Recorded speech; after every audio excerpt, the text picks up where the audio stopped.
2013년 6월 9일 오주일 오전 하나님 말씀은 갈라디아서 2장 20절 21절입니다. 2장 20절 21절 봉독해 올리겠습니다. 내가 그리스도와 함께 십자가에 못 박혀 있으나 그럼에도 나는 살아있노라. 그러나 내가 사는 것이 아니요 그리스도께서 내 안에 사시는 것이라. 내가 이제 육신 안에서 사는 삶은 나를 사랑하시어 나를 위해 자신을 주신 하나님의 아들을 믿는 믿음으로 사는 것이라. 나는 하나님의 은혜를 저버릴 수 없나니 만일 의가 율법으로 인하여 온 것이라면 그리스도께서는 헛되이 죽으신 것이라. 아멘. 너무도 귀하고 참으로 여러분이 도전이 되는 말씀이죠. 오늘 말씀을 위해서 우리 잠시 기도드리겠습니다. 우리는 죄인이었고 우리는 하나님께서 소외된 그런 저주받을 그런 사람들이었습니다. 그러나 자비로운 하나님의 사랑과 은총으로서 그 위대한 구속사역을 통하여서 우리가 죄로부터 영원한 지옥 형벌로부터 구원받게 됨을 참으로 감사를 드립니다. 그 위대하신 주님을 다시 한번 찬양드립니다. 사랑하신 아버지 하나님, 저는 오늘 방금 봉독한 갈라디아서 2장 20절의 말씀을 통하여 우리가 이 땅에서 사는 이유와 내가 삶의 목적이 무엇인가를 바로 알기를 원합니다. 이 말씀에 기름 부어주셔서 제가 이 말씀을 통하여 성도님들에게 좋은 도전이 되고 좋은 주님의 섬김의 동기부여가 되는 귀한 말씀이 될 수 있도록 인도하여 주십시오. 저 하나 역사하여 주실 줄 믿습니다. 모든 걸 감사드리며 주 예수 그리스도 이름으로 기도드렸습니다. 아멘. 주일 오전 하나님 말씀은 그리스도인의 삶의 목적, 그리스도인의 삶의 목적이라는 제목으로 설교하고자 합니다. 처음에는 삶의 이유라고 제목을 정했다가 그리스도의 삶의 목적, 그게 더 나을 것 같습니다.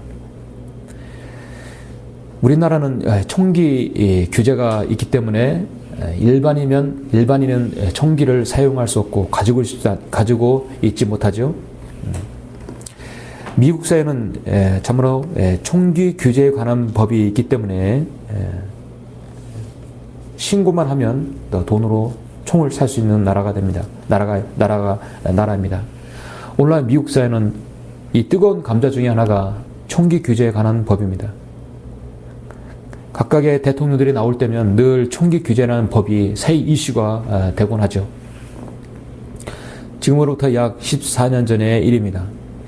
지난 1999년 미국 콜로라도주의 콜럼바인 고등학교에서 총기 사고가 있었습니다.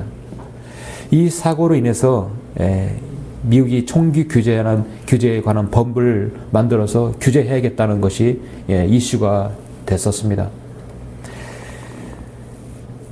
14년 전에 에릭 해리스와 틸런 클리볼트라는 두 학생이 15명의 교직원과 학생들을 총으로 난사한 사건이 일어났습니다. 그들은 한 사람마다 머리에 총구를 겨누고 다음과 같은 질문을 하였습니다. 너는 하나님을 믿느냐? 그 자리에서 자신의 믿음을 시험해 보았던 것이죠. 에릭 해리스와 틸런 클리볼트는 사람들에게 너무도 갑작스럽고 정말 생사의 기로에 있는 질문들을 합니다. 그러면서 사람들은 저마다 살기 위해서 나는 하나님을 믿지 않는다 라고 하면 살려두었고, 그 자리에서 그 믿음을 저버리지 않는 사람에는 그대로 쏴버렸던 것입니다. 사람들은 대부분 자신이 살기 위해서 나는 믿지 않는다 그렇게 실토했습니다. 근데 유독 자신의 믿음을 버리지 않는 한 소녀가 있었습니다. 이 학생의 이름은 캐시 버넬이라는 여학생이었는데 자신의 머리에 총구 앞에서 그녀는 외쳤습니다. 하나님은 나와 함께 계신다. 너희도 하나님을 믿어야 한다. 그러자 그들은 내가 믿는 하나님 곁으로 가라며 그녀에게 총을 난사했습니다.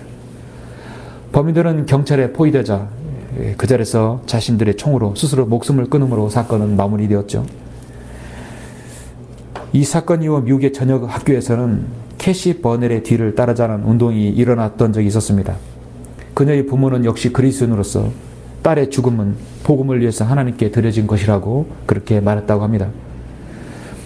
죽음 앞에서 신앙을 고백할 수 있는 참으로 신실한 믿음이, 과연 그렇게 할 수 있는 사람은 어떤 사람입니까? 그렇게 할 수 있는 이유는 무엇입니까? 정말 그들은 그리스도와 함께 라는 확신이 있었기 때문일 것입니다. 세상에 살면서 가장 슬픈 고통은 함께 하던 사람을 먼저 보낼 때입니다. 함께 있고 싶은 대상을 먼저 자신이 떠나 보내게 될 때 그 슬픔과 고통은 이루 말할 수 없죠. 그래서 인간의 마음속에는 늘 자기가 사랑하는 사람과 함께하고 싶은 욕망이 누구나 다 있습니다. 여러분 누구와 함께 하기를 원하십니까? 그분은 바로 세상을 창조하시고 나를 구원하신 주 하나님과 함께하는 것입니다. 여러분의 사랑하는 사람, 앞뒤 옆에 있는 사람 말고 정말 먼저 여러분의 사랑하는 사람, 사랑하는 분, 여러분을 구원하시고 지금 함께 하시는 여러분 주님이 아니십니까? 그리스도인의 삶은 그리스도와 함께하는 삶을 말하는 것입니다. 이는 예수 그리스도의 품성을 따라가고 주님의 뒤를 따르는 사람입니다. 아직 죄의 모양은 있어도 극복하고 애쓰는 사람이고 분투하고 승리하는 사람입니다. 하나님의 뜻을 향하는 일에 주저하지 않는 사람입니다. 그리스도와 함께하는 삶은 단순히 명명에 복종하는 것이 아니라 예수 그리스도와 함께 자신의 모든 문제들을 해결해 가는 사람입니다. 정말 그리스도께서 그 사람의 친구가 되어주는 사람입니다. 공경에서 해결해 주시고 늘 우리의 동반자가 되어주시는 분이십니다.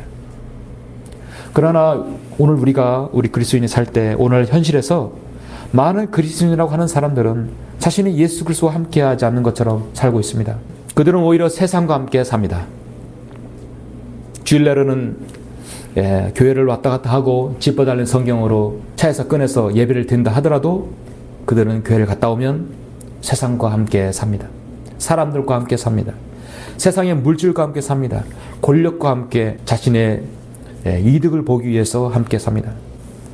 머리에 총구를 대고 하나님을 믿느냐라는 삶과 죽음의 경각의 질문은 고사하고 지금 자신의 삶에 안주하지 않고 주님을 부인하지 않는 것도 우리는 지금 큰 믿음이라고 여겨지는 때입니다.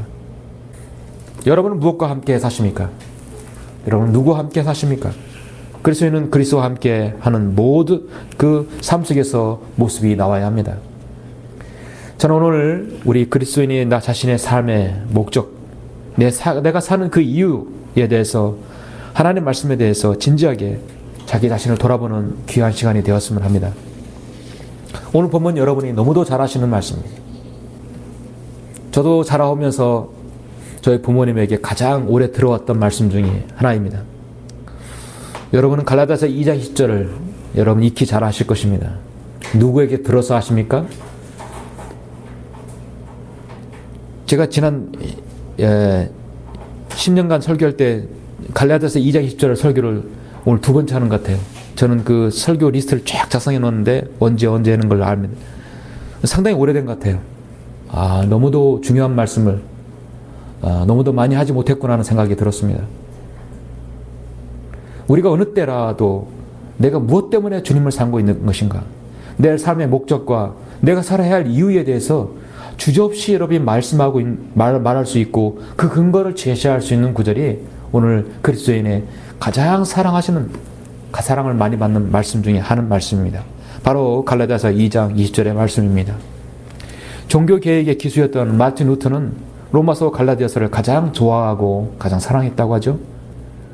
특히 루터는 자신 안에 캐서린의 아내의 이름의 애칭을 갈라디아라고 이름을 불렀다고 합니다. 그만큼 갈라디아서를 자신의 아내 대하듯이 그렇게 친숙하게 대했다고 합니다. 그렇지만 마태복음이나 사도행전, 히브리서, 야고보서는 거들떠도 안 봤다고 하죠. 여러분은 다 사랑하죠. 여러분은 세대적으로 분별하였기 때문입니다. 로마서와 갈라디아서는 사람이 구원받을 때 믿음으로 이렇게 된다는 사실을 정확하게 입증해 줍니다.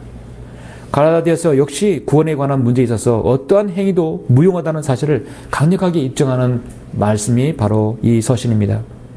그래서 갈라디아서는 로마서와 너무도 흡사합니다. 이 두 서신서는 여러분의 휴거 때까지, 주님께서 여러분을 부르실 그날까지 정말 이 배교의 시대를 결코 여러분 옆에 두지 않냐고 늘 여러분 마음에 두고 여러분의 교리로 삼아야 할 것입니다.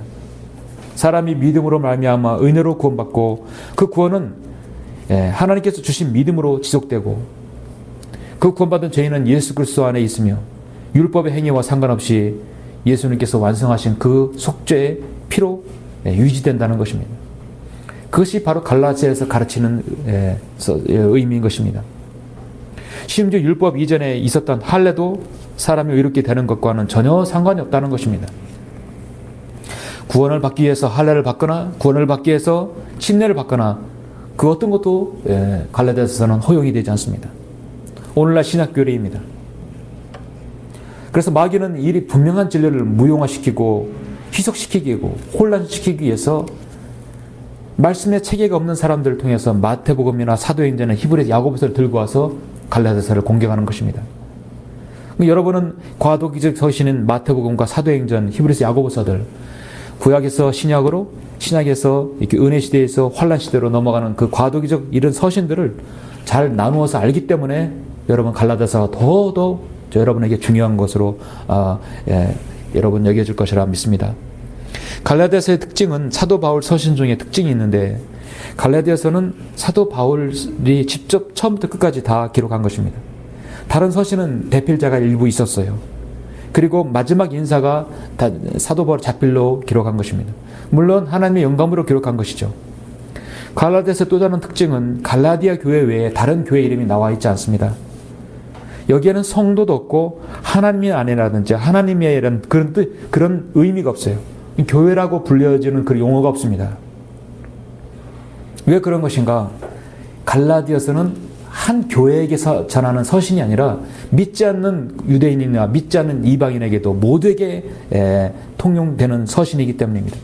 한마디로 믿음으로만 의롭게 되지 않고 행위로도 의롭게 될 수 있다는 그런 사람들에게 갈라디아서가 필요하기 때문인 것입니다. 그래서 한 교회에게 서신으로 집중되지 않고 믿는 모든 사람에게, 믿지 않는 모든 사람에게도 다 전달되는 서신인 것입니다. 결국 로마서는 사람이 구원받다 믿음으로 의롭게 되어진다는 사실을 입증하고 갈라디아서는 사람이 구원받은 후에도 그 믿음으로 지속적으로 의로워진다는 사실을 말하고 있는 것입니다. 예수님께서 공생에 사역하실 때 갈릴리 카퍼나움에서 제자들을 부르셨죠. 고기 잡는 어부들을 부르실 때 나를 따라오라. 내가 너희로 사람을 낚는 어부가 되게 하리라 했어요. 그랬을 때 그들은 그물을 버려두고 주님을 따랐습니다. 그리스도인이 어떻게 앞으로 살아갈 할 것인가를 일깨워주는 좋은 교훈적인 말씀입니다. 예수님께서는 우리에게 어떻게 살아야 될 건가를, 어떤 자세로 살아야 할 건가를 알려주셨습니다. 한마디로 고기를 잡는 법을 알려주셨죠. 고기를 잡아서 주지 않고 고기 잡는 법을 알려주셨던 것입니다. 그래서 밥존수 목사님은 예수님께서는 사람들에게 어떻게 생계를 유지할 것인가를 가르치지 않고 어떻게 살아야 할 것인가를 가르치셨다는 것입니다. 우리는 이 땅에 살 때 어떻게 생계를 이어나가 살까? 무슨 직업을 살까? 무엇을 해야 할까라기보다도 어떻게 내가 주님의 사역을 위해서 어떻게 내게 이바지하고 어떻게 주님의 사역을 내가 동행할 것인가? 그러기 위해서 내가 무엇을 할 것인가? 결국은 같은 것이라도 목적이 다른 것이죠.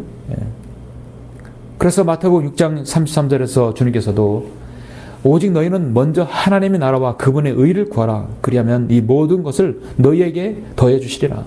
먼저 하나님의 나라와 그분의 의를 구하면 거기에 필요한 충당되는 것들을 내가 더해 주시겠다는 것입니다. 성도 여러분, 그리스도인은 무엇으로 살아야 합니까? 무엇을 위해 살아야 합니까? 여러분의 목적과 여러분의 이유, 여러분의 삶의 가치는 어디 있다고 보십니까? 그리스도 안에 있는 새로운 피조물로서 그리스도인은 자신을 위해 죽었다가 다시 살아나신 주 예수 그리스도를 위해 살아야 한다고 고린도후서 5장 15절에서 분명히 말씀하고 있습니다. 여러분의 섬김에서 여러분 직업들이 있죠? 여러분 직업은 하나님을 섬기기 위한 하나의 방편이 될 것입니다. 그것이 여러분의 주 목적이 아니라 하나님을 섬기기 위해서 내가 그 필요를 충당하기 위해서 살아가는 것입니다. 우리는 분명히 목적이 있습니다. 성경대로 믿는 사람 그리스도인들은 어떻게 내가 앞으로 이상적인 삶을 살아가는 것이 바로 성경대로 믿는 사람인가? 바로 거기에 집중해야 할 것입니다. 저는 여러분이 너무도 잘 아시는 오늘 본문 말씀, 내가 그리스도와 함께 십자가에 못 박혀 있으나 그럼에도 나는 살아있노라. 그러나 내가 사는 것이 아니요 그리스도께서 내 안에 사시는 것이라. 내가 이제 육신 안에서 사는 삶은 나를 사랑하시어 나를 위해 자신을 주신 하나님의 아들을 믿는 믿음으로 사는 것이라. 나는 하나님의 은혜를 저버릴 수 없나니 만일 의가 율법으로 인하여 온 것이라면 그리스도께서는 헛되이 죽으신 것이라. 사실 21절은 20절 마지막 끄트머리에 연결된 부분이죠. 핵심은 20절입니다. 20절을 여러분이 쉽게 이해하는 방법이 있습니다. 사실 이걸 한 번에 통으로 애우려고 숙지하려면 좀 헷갈릴 수 있어요. 그러니까 자세히 20절을 이렇게 딱 분석해 보면 과거와 현재와 미래로 되어 있어요. 내가 십자가를 통해서 죽었고 현재 내가 죽고 있으며 앞으로도 죽을 것이라는 것이죠. 크게 되겠어? 그래서 이것을 세 부분으로 여러분에게 설교하면서 우리가 살아야 할 목적, 우리가 살아야 할 이유에 대해서 저는 세 가지로 분류해서 여러분에게 설교하고자 하는 것입니다. 그리스도인의 삶의 목적, 그 목적을 알려면 첫 번째, 나 자신도 그리스도와 함께 십자가에 못 박혔음을 알아야 하는 것입니다. 그건 과거 일이죠. 나 자신이 그리스도와 함께 십자가에 못 박혔다는 사실을 먼저 내가 인정해야 하는 것입니다. 20절 초반 보시면 내가 그리스도와 함께 십자가에 못 박혀 있으나 그럼에도 나는 살아있노라. 이런 어불성설인 말이 어디 있습니까? 성경은 역설의 진리를 늘 말씀하고 있죠. 세상의 지식과 세상의 학문으로는 도저히 이해할 수 없는 말씀이 성경에 가득합니다. 내가 그리스도와 함께 십자가에 못 박혀 있으나 그럼에도 나는 살아있노라. 로마서 6장 3절에서 이렇게 말씀하고 있습니다. 예수 그리스도 안으로 침례받은 우리가 그의 죽으심 안으로 침례받은 것을 알지 못하느냐 하세요. 내가 예수 그리스도의 피로 구속받았다는 사실, 내가 죄인이며 예수님께서 2000년 전에 흘리신 그 보혈의 공로로 내가 구원받다는 사실을 인정할 그 순간은 나는 같이 십자가에 못 박혔다는 것입니다. 그런데 문제는 나는 지금 여전히 살아있다는 것입니다. 그래서 로마서 6장 4절에서 계속 이렇게 말씀합니다. 그러므로 우리가 죽음 안으로 침례를 받아 그와 함께 장사되었으니 이는 아버지의 영광으로 인하여 그리스도께서 죽은 자들로부터 일으켜 주심과 같이 우리도 또한 생명의 새로운 가운데서 행하게 하려 함이니라. 내가 그리스도와 함께 십자가에 못 박혔으나 그럼에도 나는 살아있노라. 생명의 새로운 가운데서 행하게 하려 함이니라. 여러분의 살아있는 이유를 아시겠습니까? 물리적으로 우리는 부패해 가고 있습니다. 우리는 썩어져 가고 있습니다. 우리는 몸은 지금 노화되고 있고 병들어 가고 있습니다. 근데 여러분의 병들고 노화되는 몸, 물리적으로 부패해가는 우리의 몸 안에는 지금 살아있는 영이 있어요. 그리고 살아있는 혼들이, 이 혼이 여러분 안에 내재해 있다는 사실입니다. 이런 말씀을 로마서 7장에서는 사도 바울은 이렇게 말하고 있습니다. 그래야 내가 한 법을 발견하노니 그것은 내가 선을 행하고자 할 때 악이 나와 함께 있다는 것이라. 내가 속사람을 따라 하나님의 법을 즐거워하나 내 지체들 속에는 또 하나의 법이 내 생각의 법과 싸워 나를 내 지체들 속에 있는 죄의 법에게로 사로잡아 오는 것을 보는도다. 오 나는 비참한 사람이라도 누가 이 사마의 몸에서 나를 구원할 것인가 했습니다. 지금 내 몸 안에는 두 주인이 있어요. 내가 옛날 마귀의 종으로, 육신의 종으로 살았던, 마귀에게 이끌린 대로 살아갔던 그 쇠사슬을 벗어나지 못한 채 살고 있는 내 육신의 삶입니다. 곧 내 자아, 바로 내가 주인인 것입니다. 그러나 우리가 예수 그리스도를 믿을 때 내 안에는 또 다른 주인이 생겨난 것입니다. 그러므로 우리가 안에서 우리 그리스도인이 행하는 모든 악과 죄는요, 바로 여러분 자신의 자아이죠. 그것은 이미 십자가에 못 박겠다고 했는데 십자가에 못 박은 자기가 다시 또 내려와서 죄를 짓는 것입니다. 우리 그리스도인이 행한 선과 아름다움, 하나님 앞에 의로운 행위들은 사실 그 자신이 아니라 자신 안에는 또 다른 주인인 것입니다. 그러나 그것은 실제적인 그가 원하는, 사실 원하는 것이죠. 내가 속사람을 따라 하나님의 법을 즐거워하나 내 지체들 속에는 또 하나의 법이 내 생각의 법과 싸워 나를 내 지체들 속에 있는 죄의 법에게로 사로잡아 오는 것을 보는도다 했습니다. 여러분 안에는 여러분 안에 주인이 있고 또 하나 여러분의 모든 것을 관장하시는 성령님께서 계십니다. 늘 우리의 생각은 대치되고 있습니다. 내가 그리스도와 함께 십자가에 못 박혀 있으나 그럼에도 나는 살아있노라. 여러분은 살아있어서 여러분은 어떤 일을 행하십니까? 십자가는 나의 모든 과거를 다 장사지는 자리입니다. 내가 그리스도와 함께 십자가에 못 박혔다고 했습니다. 내가 과거를 내 십자가를 쳐다볼 때 나의 과거는 이미 십자가 못 박아버렸어요. 죄도 이미 십자가의 보혈로 다 없어져 제거되었고, 이미 과거는 내 십자가를 통해서 나 자신이 이미 못 박힌 상태입니다. 그럼에도 살아있다는 것은 하나님께서 여러분에게 무엇인가를 요구하는 것이죠. 나는 죽어야 할 존재이고 영원히 저주로부터 헤어나올 수 없고 하나님께 절대 소중한 존재도 아니고 나의 인물은 나의 됨됨이 모든 것 지능 모든 명예 하나님 것이 아무것도 가치 없는 그런 존재였습니다. 십자가의 보혈로 나를 구원해 줄 그런 가치가 없는 존재였습니다. 그런데 주님께서 여러분을 대신해서 십자가에 죽으셨고 바로 지옥에까지 갔다 오신 분이십니다. 그런 사실을 인정해서 그 순간 여러분은 과거에 바로 구원받은 순간 예수 그리스도와 함께 십자가에 못 박혔습니다. 못 박혀 있으나 여러분 과거죠. 십자가 못 박았습니다. 그럼에도 나는 지금 살아있다는 것은 여러분에게 늘 자신을 부인하라는 성경의 그 말씀을 여러분에게 실현하기 위해서입니다. 못 박혀 있으나 나는 살아있다는 것은 무엇인가 하나님께서 여러분에게 요구하시는 것이 있습니다. 우리 신앙생활이라는 끝없는 싸움, 자기와의 싸움이 있죠. 자기와의 싸움에서 얼마나 자신에 대해서 예수 그리스도에서 예스 그걸 말할 수 있는 사람이 여러분 참으로 성경도 믿는 사람이라 할 수 있을 것입니다. 자, 두 번째 보시면 그리스도인의 삶의 목적 두 번째는 무엇입니까? 자, 현재입니다. 그리스도께서 내 안에 사시기 때문이라고 말씀하고 있습니다. 자, 두 번째 문단 보시면 그러나 내가 사는 것이 아니요 나는 살아있다고 했는데 분명히 그 다음에서 그러나 내가 사는 것이 아니요 그리스도께서 내 안에 사시는 것이라. 중요한 것은 현재는 그리스도께서 내 안에 사는 것이라 했습니다. 여러분이 예수 그리스도를 영접하신 그 순간 나는 십자가에 못 박혔고 나는 살아있지만 바로 그리스도께서 내 안에 사는 거라고 성경은 말씀하고 있습니다.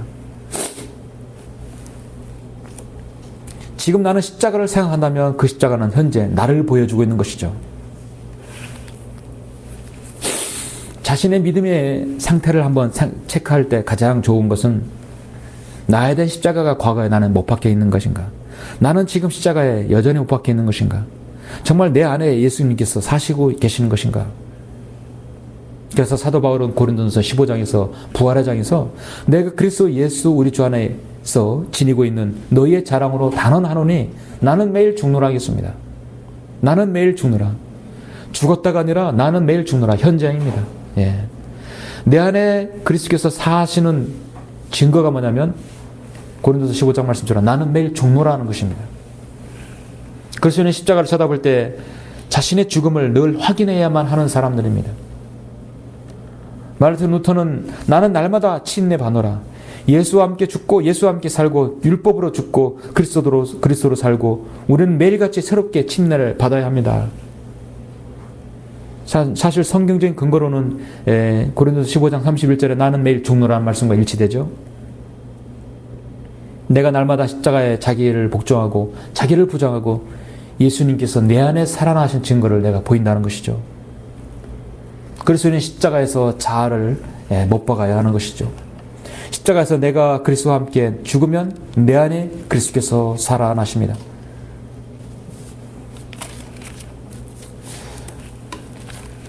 로마서 7장 20절에서 보면 이렇게 말씀하고 있죠. 그래야 내가 한 법을 발견하노니 그것은 내가 선을 행하고자 할 때 악이 나와 함께 있다는 것이라.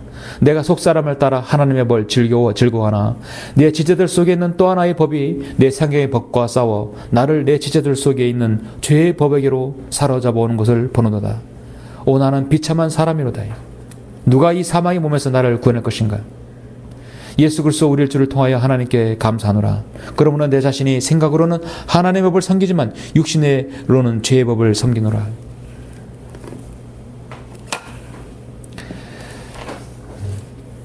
여러분 사시면서 내 자신이 죽어야지. 내가 살면 안 되지. 아까 그렇게 여러분 생각하시고 마음먹으시죠? 어느 때 여러분은 그런 생각이 드십니까? 황해도 출신의 김육두 목사라는 사람이 있었습니다. 1874년에 태어나서 1950년 6.25 전쟁 때, 한국전쟁 때 순교당한 사람입니다. 그는 황해도에서 태어나는데 일제강점기를 지나서 1950년에 생을 마감한 사람입니다. 그때는 바른 성경이 없었을 당시였습니다. 참으로 그때 감사한 것은 소수의 그리스도인들이 자신의 믿음을 지킨 사람들이 더러 있었습니다. 어쩌면 일제강점기나 6.25 사변 때 나라를 위해서 지키고 또 이렇게 좀 순국선열의 대열에 쓴 그리스도인들이 의외로 많이 있습니다. 충청남도에도 많이 있죠. 오늘 21세기 정말 이 배교의 시대보다도 오히려 신실한 목자가 지금보다도 그때가 더 많았다고 저는 생각합니다. 주기철 목사라든지 이런 김익두 목사 같은 경우는 좋은 예죠. 일제강점기에 광복 이후 북한에서 복음을 전하다가 한국전쟁에서 인민군에 의해서 순교당한 한국 초기의 개신교 목사 중에 한 명입니다. 그가 청년 시절에는 방탕한 생활을 하였습니다. 1900년에 거듭나고 황해도 신천 지역에 개척, 그때는 이제 전도사 시절이었죠. 그래서 교회를 세우고 가정마다 돌아다니면서 복음을 전하던 때였습니다. 김익두라는 사람은 과거에 정말 깡패 출신이었어요. 신천장에 유명한 깡패였고 정말 소문난 깡패였습니다. 그 예수 그리스도를 믿고 구원받은 이후 매일 동네를 돌아다니면서 예수님을 믿으라고 전도를 복음을 전하였을 때였습니다. 많은 사람들이 가르칩니다. 아, 저 사람은 얼마 전까지 깡패였는데 저 사람은 김익두? 아, 저 사람은 몹쓸 사람이야. 그럴 때마다 김익두 목사는 나는 옛날 김익두가 아닙니다. 나 김익두는 이미 죽었습니다. 옛날에 김익두는 죽었습니다. 예수님을 믿으십시오. 그렇게 전하고 돌아다녔습니다. 하루는 어떤 집에 부엌에서 설거지하던 어떤 아주머니가 정말 김익두가 죽었나 살았나 한번 시험해보자. 문 앞에 와서 김익두 목사가 예수님 믿으세요. 그러니까 이 아주머니가 설거지하던 물을 얼굴에 확 끼얹으면서 어디 김익두가 죽었나 살았나 보자. 그렇게 비아냥거렸을 때 김익두가 하는 말이 당신이 지금 살아있는 거 보니까 나 옛날 김익두는 죽은 거 맞소. 옛날 같으면 죽었죠. 지금 이 사람은 상대는 살아있고 자기는 죽은 것이에요. 김익두 목사는 적어도 로마서 6, 7, 8장의 의미를 알았던 것입니다. 자신이 죽어야 다른 사람이 사는 것이에요. 그렇죠? 내가 죽어야 내 안에 그리스도가 사는 것입니다. 내가 살면 주님은 소멸되는 것입니다. 성령 충만과 성령 소멸의 그 차이인 것입니다. 예전에는 내가 살아서 아무것도 아닌 것을 가지고 불같이 화를 내고 버럭 화내고 아무것도 아닌 것들도 짜증내고 욕을 하고 미워하고 시기하고 그랬던 사람이 예수를 믿고 내 자신이 얼마나 많이 거듭나고 얼마나 많이 내 변하고 얼마나 많이 내 자신이 죽었습니까? 그래 내가 죽어야지는 믿지 않는 사람도 할 수 있는 것이에요. 그래 진정으로 내가 죽는 것은 내가 죽어야만이 그리스도가 살아야만이 우리 그리스도인의 죽는 것입니다. 세상에서 내가 죽어야지 하면 사실 화병 걸려 죽어요. 한국인에만 있는 병이 화병이라고 하잖아요. 풀지를 않아요. 해소가 안 되는 거예요. 그리스도인이 화병 걸린다는 말은 사실 어울리지 않죠. 내가 죽어야지. 왜냐하면 안에 그리스도가 예수님께서 사시니까 우리가 견딜 수 있는 것이에요. 우리가 그 어디에서 분출할 곳이 어디 있습니까? 세상에서 좋아하는 술과 담배, 즐기는 오락들, 모든 유의들 우리도 사람이잖아요. 우리는 왜 절제하고 그걸 금지하고 우리는 그걸 멀리합니까? 예수님께서 사시기 때문인 것입니다. 주님께서는 요한복음 15장 5절에서 나는 포도나무요 너희는 가지들이라 했습니다. 그가 내 안에 내가 그 안에 거하면 그 사람은 많은 열매를 맺느니라. 이는 나를 떠나서는 너희가 아무것도 할 수 없기 때문이라. 이제 곧 있으면 포도 열매가 아주 탐스럽게 열릴 때이죠. 너무도 간단한 이치입니다.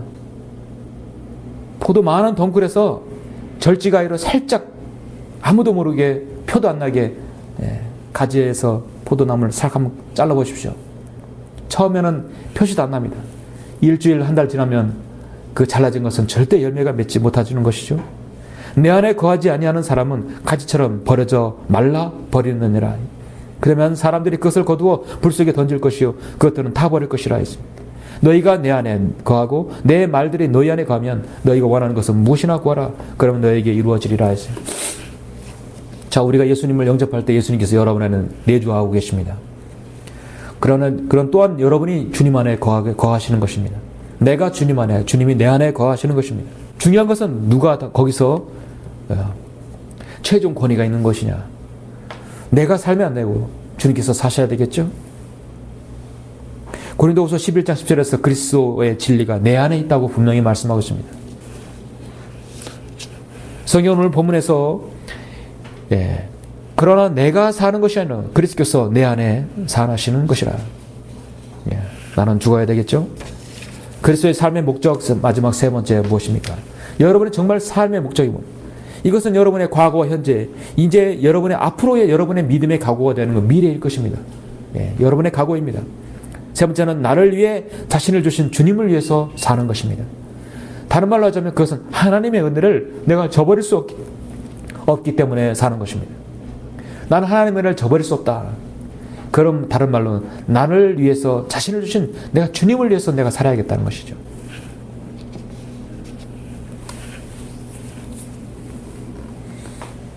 우리 그리스도인의 선행은, 우리 그리스도인의 다른 사람에게 베푸신 은혜는요, 내가 그거를 거기에 대한 응당한 대가를 받기 위해서, 거기에서 내가 보상을 받기 위해서 선행을 베풀거나 은혜를 베풀진 않죠. 우리는 절대 대가를 요구하면서 복음을 전하지 않습니다. 선행도 마찬가지입니다. 여러분이 누구에게 선을 베풀었을 때, 은혜를 베풀었을 때 그걸 받으려 하지 마시고 그 은혜를, 그것을 다른 사람에게 전달하십시오. 그 은혜를 하나님께 감사하십시오. 가장 좋은 것입니다. 본문을 보시면 마지막 세 번째 단락 20절 마지막 보시면 내가 이제 육신 안에서 사는 삶은, 내가 육신의 몸을 입고 죄의 몸을 입고 지금 사는 삶은 이제 목적이 다르다는 것입니다. 앞으로 여러분의 앞으로의 각오와 여러분의 신앙 자세일 것이요, 나를 사랑하시어 나를 위해 자신을 주신 하나님의 아들을 믿는 믿음으로 사는 것이라.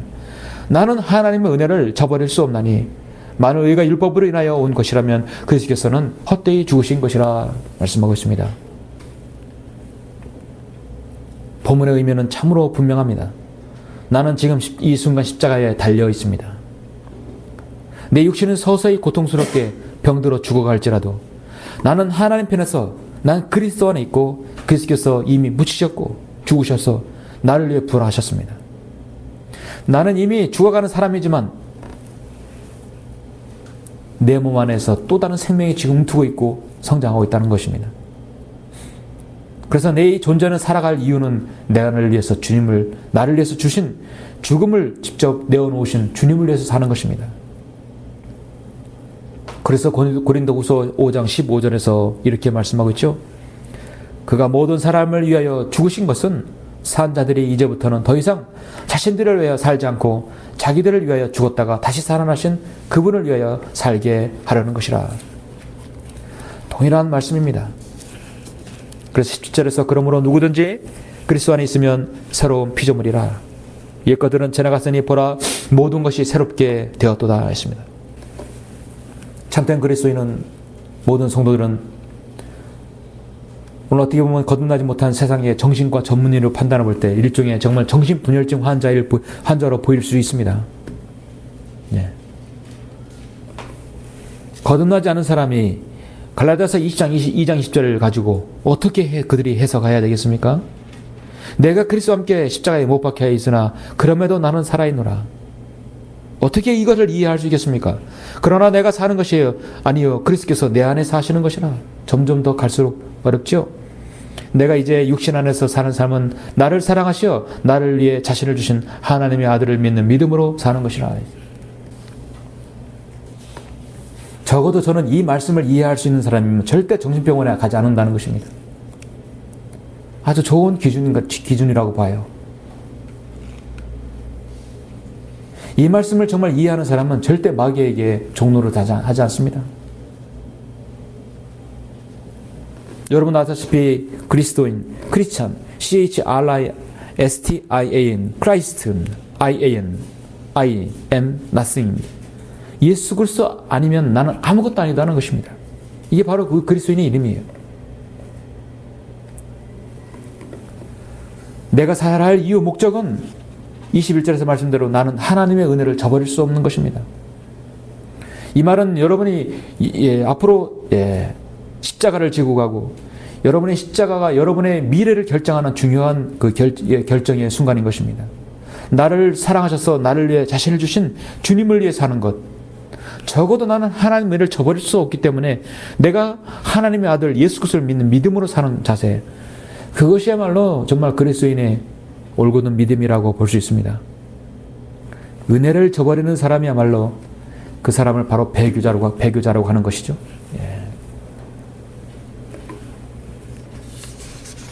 사랑하는 성도 여러분, 이제 우리가 여러분의 갈라디아서 2장 10절의 고백대로 살다 보면 언젠가 주님께서는 이제 자신의 여러분의 몸을 예수 그리스도 같은 몸으로 변모시켜 주실 것입니다. 우리가 예수 그리스도의 그 영광에 동참하게 될 것입니다. 우리는 이미 예수님의 죽음에 동참했고 주님의 장세됨과 부활에 동참해서 현재 있고 앞으로 이제 주님 같은 몸으로 변모될 것입니다. 내가 이제 육신 안에서 사는 삶은 나를 사랑하시어 나를 위해 자신을 주신 하나님 아들을 믿는 믿음으로 산다는 그 고백을 하시며 그 실행을 하실 때 주님께서 여러분을 주님 같은 몸으로 변모시켜 주실 것입니다. 과거와 현재는 올바르게 됐는데 마지막 여러분의 앞으로의 삶이 그렇지 못하다고 할 때는 여러분의 그 육신의 죄된 몸을 주님 몸으로 변모시킬 때 여러분은 얼마나 주님 앞에 송구스럽고 죄송스럽겠습니까? 하나님께서 여러분의 몸을 건강을 주시고 생업을 이어가게 해주시고 주님을 섬기게 할 수 있다는 그 자체가 그 이유는 바로 하나님의 아들을 믿는 믿음으로 하나님의 은혜를 저버릴 수 없는 그 믿음의 사람으로 여러분을 살기 위해서 하나님께 사용하신 것입니다. 사람마다 자신의 가치관이 있고 사람마다 자신의 인생관이 있습니다. 오늘날 얼마나 많은 인문학 서적들이 인생관 가치관을 인본주의적 가치관으로 변모시켜 버립니까? 밥 존스 목사는 그리스도인의 인생관은 자기를 부인하고 자기를 절제하는 것이지만 사탄의 인생관은 자기 좋을 대로 행하고 자기 자신의 삶을 살라는 것이다 하는 것이 인본주의 사회적 삶이죠. 자기가 좋을 대로 행하고 자기 눈에 옳은 대로 행하는 것, 그게 바로 인본주의적 가치관입니다. 그리스도의 인생관은 자신을 부인하고 자신을 절제하는 것이에요. 주님을 위해 사는 것입니다. 이러한 삶이 사탄은 창세기 3장에서 벌써 이브를 그렇게 해서 속이지 않았습니까? 내가 그 열매를 먹는 날에는 내 눈이 밝아져서 네가 옳은 대로 행할 것이라는 것입니다. 그런 인본주의 가치관을 창세기 3장에서 이미 심어주어서 죄인된 인간은 모두 다 그렇게 자기 멋대로 살아갑니다. 성경은 재판관기 17장 6절에서 마지막 왕이 없는 시대에 뭐라고 말씀하고 있습니까? 사람마다 자기 눈에 옳은 대로 행하였더라. 자신의 누른 대로 옳은 대로 행하는 것이에요. 그래서 정말 오늘날 삶의 목적이 없는 사람, 그래서 삶의 목적이 분명하지 않는 사람, 다른 말로 자신의 멋대로 살아가는 사람이에요. 사람마다 자기 눈에 옳은 대로 행하였더라. 그 말씀 정확하게 맞습니다. 거기다 더 저는 추가로 사람은 자기 살고 싶은 대로 산다. 정말 간단한 논리죠. 살고 싶은 대로 살아요. 자신의 영원한 하늘의 그 복락과 영원한 낙원의 그 축복을 누리고 주님과 함께 영원을 보내야 할 사람은 그걸 안다고 하면 주님을 위해서 사는 사람이 될 것이고, 그걸 믿지 않은 사람이면 될 대로 되라는 식으로 멋대로 살아버립니다. 사람은 자기 살고 싶은 대로 사는 것이에요. 현재 약한 세상은 물론 많은 그리스도인도 성령이 가르치는 이 그리스도인의 인생관을 거부하고 지금 사탄의 인생관대로 살고 있는 현실입니다. 강단이라는 곳에서 돈을 강조하고 갈라디아서 말씀하는 진리를 역행해서 인간의 행위와 종교 생활을 강요하고 있습니다. 인본주의적인 인생관을 가르치고 있는 것이 오늘 강단입니다.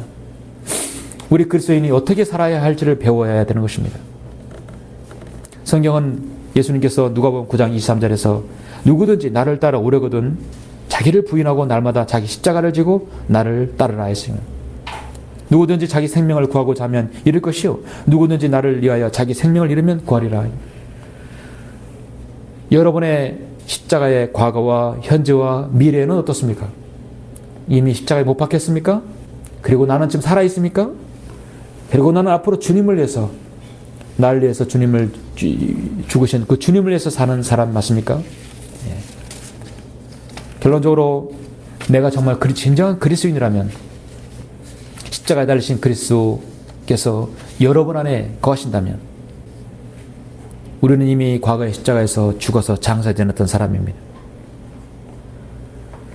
지금 주님 안에서 우리가 사는 사람이고 우리가 사는 이 삶은 주님을 위해서 오직 목적이 뚜렷하게 같이 있는 삶을 살 수 있습니다. 주님의 목적에 우리가 부합된 삶, 바로 그리스도인의 삶입니다.